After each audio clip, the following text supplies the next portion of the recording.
Hello and welcome to Wildwestfaces. Now many of you are familiar with one of the most famous outlaws of the Old West, Billy the Kid. Many stories are told about his outlaw ways. Yes, many are familiar even with the story of Robert Ollinger and how he ended up taking a shot to the breast. And then that wasn't enough. Billy the Kid unloaded a second shot into his dead body. But not all of the stories of Billy the Kid were necessarily bad ones. You see, it seems Billy the Kid had a soft side too. Listen to this amazing story that combined both sides of Billy the Kid, of his caring nature and of his outlaw ways. We hope you'll enjoy this story here on Wild West Faces.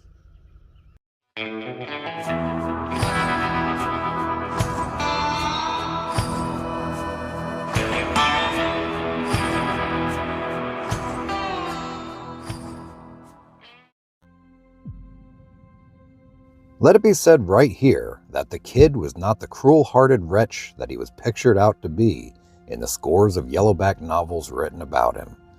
He was an outlaw and maybe a very wicked youth, but then he had some good qualities too, which, now that he is no more, he should be credited with. It's been said and written that he would just as soon shoot an innocent child as a mule-eared rabbit. Now this is all wrong, for he was noted as being kind to the weak and helpless. There's one case in particular which I can prove. A man, now a highly respected citizen of White Oaks, was lying at the point of death in Fort Sumner, without friends or money and a stranger, when the Kid, who had just come into the town from one of his raids, went to his rescue on hearing of his helpless condition. The sick man had been placed in an old outhouse on a pile of sheepskins. The Kid hired a team and hauled him to Las Vegas, a distance of over 100 miles, where he could receive care and medical aid. He also paid the doctor and board bills for a month, besides putting a few dollars in money in the sick man's hand as he bid him goodbye. Now this circumstance was told to me by the sick man himself, who at the time was hale and hearty on hearing of the Kid's death. After the Kid's capture at Stinking Springs, he was lodged in jail at Santa Fe, and the following spring taken to Mesilla, county seat of Dona Ana County, and tried before Judge Bristol for the murder of Sheriff Brady during the Lincoln County War. He was sentenced to be taken to Lincoln and hung on the 13th day of May. On the 21st day of April, he was turned over to Pat Garrett, who, being sheriff, was to see that the law was carried out. There being no jail in Lincoln, Garrett used his office, which was upstairs in the two-story courthouse, to guard the prisoner in. Robert Ollinger and J.W. Bell, two men who should have been hung before William Bonney was born, judging from reliable reports, were secured to do the guarding. The morning of April 28th, Garrett was making preparations to go to White Oaks when he told the guards to be very watchful, as the prisoner, not having but a few more days to live, might make a desperate effort to escape. Ollinger, who hated the Kid, they having fought against one another in the Lincoln County War, spoke up and said, "Don't worry, Pat, we'll watch him like a goat." So, saying, he unlocked the armory, a small closet in the wall, and getting out his double-barrel shotgun, put 18 buckshot in each barrel. Then setting it back, he remarked, at the same time glancing over in the opposite corner at the Kid, who was sitting on a stool, shackled and handcuffed, "I bet the man that gets them will feel it." The Kid gave one of his hopeful smiles and said, "You might be the one to get them yourself." After Garrett left, the two guards had 5 more prisoners to look after, but they were allowed to wear their pistols for fear of being mobbed by a crowd of Tularosa Mexicans who had chased them into Lincoln. They had given themselves up to Garrett more for protection than anything else. They had killed 4 Tularosa Mexicans in a hand-to-hand fight the day before, hence the mob being after them. One of those prisoners was a young Texan by the name of Charles Wall, who had received 2 almost fatal bullet wounds in the fracas of the day before. It was from this young man, Mr. Wall, whom I became personally acquainted with afterwards, that I received my information from in regard to the kid's escape. About 5 o'clock that evening, Ollinger took the armed prisoners across the street to the hotel to supper, leaving Bell to guard the kid. Well, according to what the kid told after his escape, Bell became interested in a newspaper, and while thus engaged, he slipped one of his handcuffs, which he could have done long before if the right chance had been presented, and made a leap towards his guard, using the handcuff as a weapon. Bell almost fainted on looking up from his paper. He broke for the door after receiving a stunning lick over the head with the handcuff. But the kid was right at his heels, and when he got to the door and started down the stairs, the kid reached forward and jerked the frightened man's pistol, which still hung at his side, he having never even made an effort to pull it. Bell fell dead out in the backyard near the foot of the stairs with a bullet hole through his body. The kid then hobbled or jumped his legs, being still shackled, to the armory, and kicking the door open, secured Ollinger's shotgun, which contained the 18 buckshot in each barrel. Then, springing to an open window in an adjoining room, under which the other guard would have to come to get upstairs, he waited patiently for his meat, as he termed it. He hadn't waited long, though, when Ollinger, who had started on hearing the shooting, came trotting under the window. Kid called in a pleasant voice, "Hello, Bob." Robert looked up, but just in time to receive 18 buckshot in his breast. The kid then walked out onto the balcony, fronting on Main Street, and emptied the other barrel into the dead body of Ollinger. Then, breaking the gun in two over the balcony's railing, he threw the pieces at the corpse, saying, "Take that, you SOB. You will never follow me with that gun again." This proceeding was witnessed by nearly 100 citizens, nearly all of whom sympathized with the kid, although they didn't approve of his law-breaking. There was a few of his bitter enemies in town, though, but they soon hunted their holes, each one trying to pull the hole in after him so as to be hid from the outside world. After being supplied from the armory with a good Winchester, 2 Colt .45 pistols, and 4 belts of cartridges, he ordered a file thrown up to him, which was done without ceremony.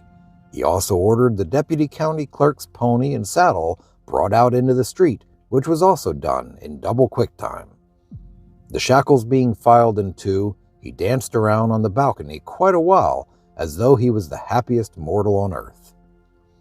As he went to mount the fiery pony which was being held out in the street, and which had once belonged to him, broke loose and ran back to the stable. But he was soon brought back, and this time held until the kid was securely seated in the saddle. After bidding everybody in sight adieu, he rode slowly towards the setting sun, the Winchester still gripped in his right hand.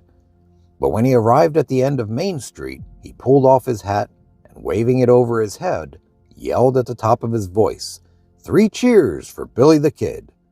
Then, putting spurs to the pony, he dashed out of sight. Charles A. Siringo.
A shooting affray took place here about 10 o'clock this evening in the office of the saloon of Ellis and Bean. George Ellis, George Edwards, Lou Burson, and another man were sitting around the stove when J.W. O'Bannon, said to be from Gainesville, stepped in the doorway, and throwing down a double-barrel shotgun on Burson said, "Now you will retract, won't you?" and fired one barrel, striking Burson in the left arm near the elbow, making a troublesome though not serious wound. 3 shots entered the left breast. Burson then drew his 6-shooter and fired 5 shots at O'Bannon, who dodged out of sight and then stepped back and fired the other barrel and ran away. He has not yet been arrested.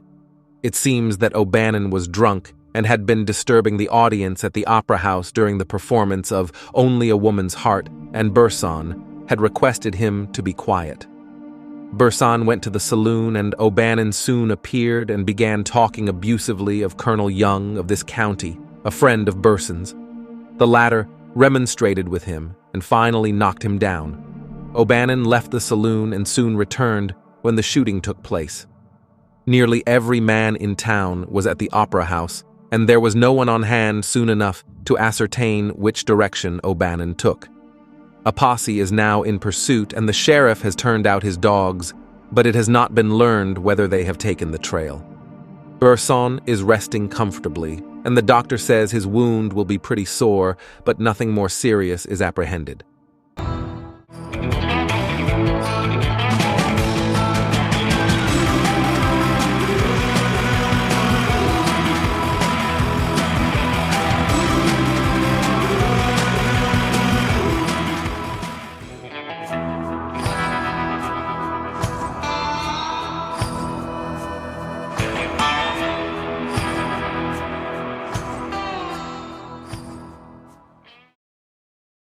A cowboy named Love, while making an attack last night on Mr. William, one of the proprietors of the Enipentuck Saloon, accidentally killed Charles Little, an innocent man.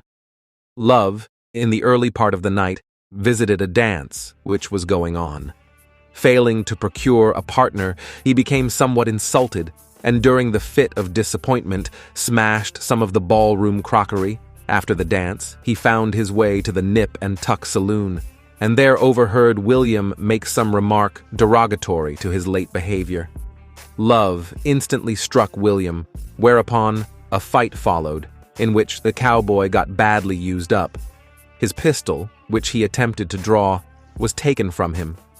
He beat a retreat from the saloon, and after getting possession of another weapon, he returned and opened fire in front of the saloon, shooting promiscuously. Mr. Little was standing near the door and received the fatal bullet, which entered his stomach and came out near the spine. The sheriff was present, but nevertheless the murderer escaped.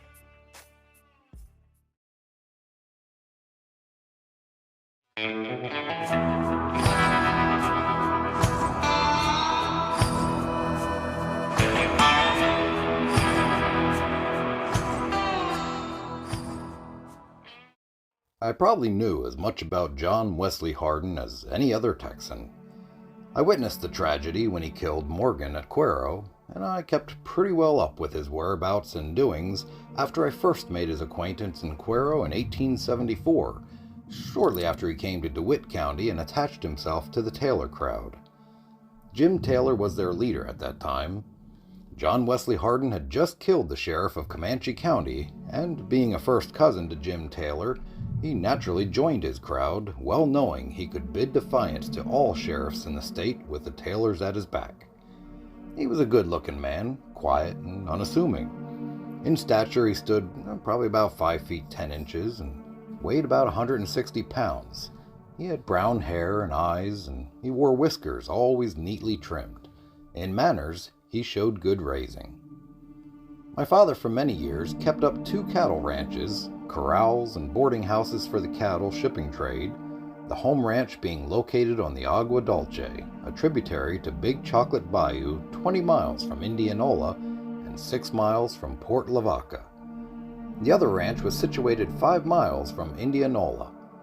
At each ranch there were 6 or 7 large corrals, each having a capacity of holding 500 large steers. When the Gulf, Western Texas, and Pacific Railroad reached the present town of Cuero, there followed a boom, and the town grew almost overnight. John Swartz, a butcher of Indianola, wanted to get into business there, but He did not have sufficient money for the enterprise, and my father agreed to set him up to the butcher business, stipulating though that the firm was to be a neutral concern, showing no preference in who they bought their fat beeves and muttons from. The new market proved popular from the very start, and the heavy purchases obliged the butcher to employ herders to take care of the beeves secured, as they could not be turned loose on the range.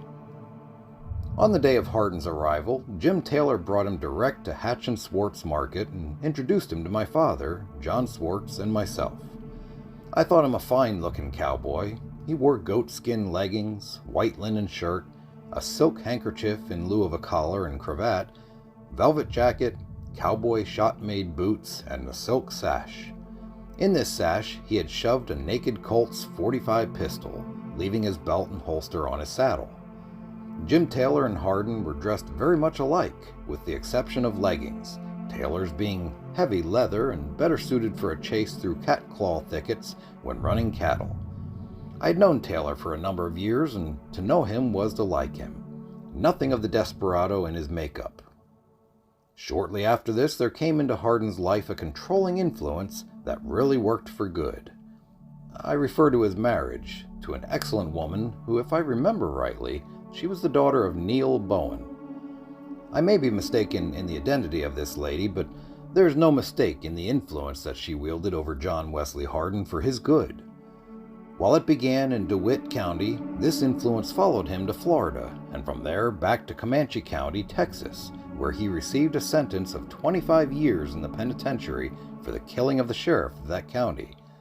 And after beginning his sentence at Huntsville, that influence was so strong that Hardin professed religion and opened a Bible class among the convicts. He made friends with the penitentiary warden and other prison officials and proved himself a model prisoner.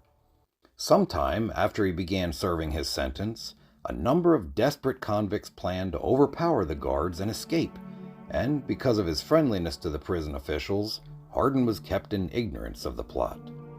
The plan was to overpower and kill a certain number of the guards, capture the arsenal, then arm and liberate all long-term prisoners.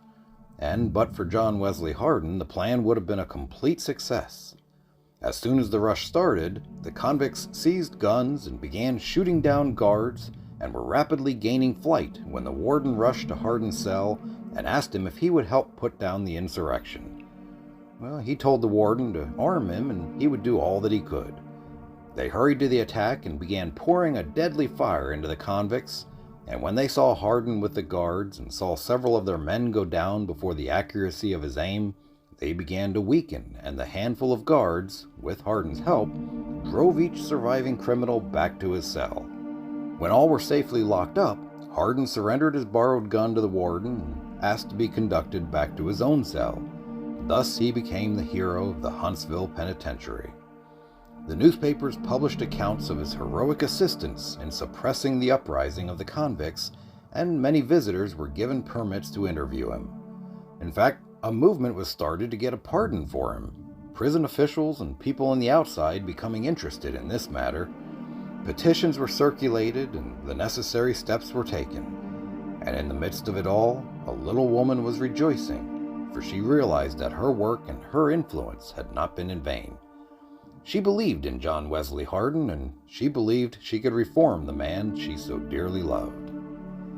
Shortly after he received his pardon and was released from the penitentiary, Hardin was admitted to the bar and moved to a border city and engaged in law practice, with what success, though I'm unable to say.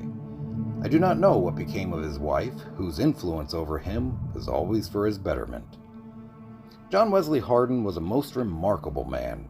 He killed many men, it is true, but he killed them because they hunted him as they would have hunted a wild and dangerous animal. He killed them knowing that if he did not kill them, they would kill him, and self-defense is the first law of nature. His capture at the time he was arrested and convicted was planned and carried out for $2,000 placed on his head. No one was killed at the time of his capture, as had been erroneously reported. And when his earthly career was brought to a sudden end, he was shot through the back of the head and never saw the gun that killed him.